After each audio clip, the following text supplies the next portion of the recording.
سلام. در این ویدیو قصد داریم در مورد جراحی تاندونای اکستنسور دست توضیح بدیم. تاندونای اکستنسور دست گروهی از تاندونایی هستند که در دورسال دست یا همان پشت دست قرار دارند. این تاندونا اساساً مسئول اکستنشن انگشتان هستند.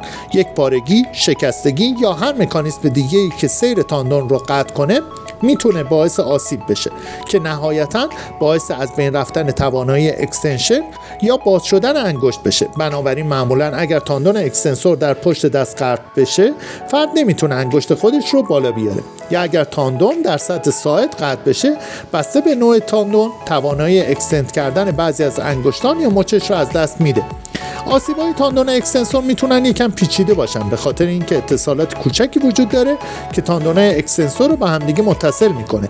پس گاهی اوقات حتی اگر بیمار تاندون اکستنسورش رو از دست داده باشه و اون کاملا قطع شده باشه، بازم ممکنه بعضی از حرکت‌های اکستنشنش رو بتونه انجام بده، در حالی که تاندون کاملا پاره شده و نیاز به ترمیم داره. خب خوشبختانه خبر خوب اینه که تاندون اکستنسور دقیقاً زیر پوست قرار داره و توسط ساختارهای حیاتی احاطه نشدن، برخلاف تاندونای فلکسور کف دست یا سطح ولار که ترمیمشون پیچیده تره.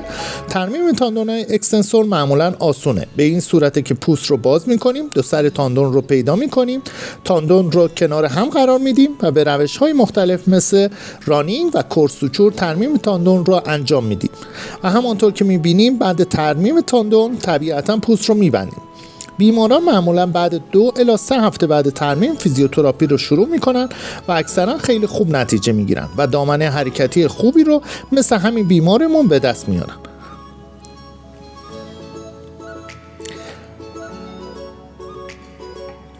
و در آخر ورزش هایی که برای ترمیم تاندون میتونید انجام بدین رو آوردیم و ممنون از همراهی شما.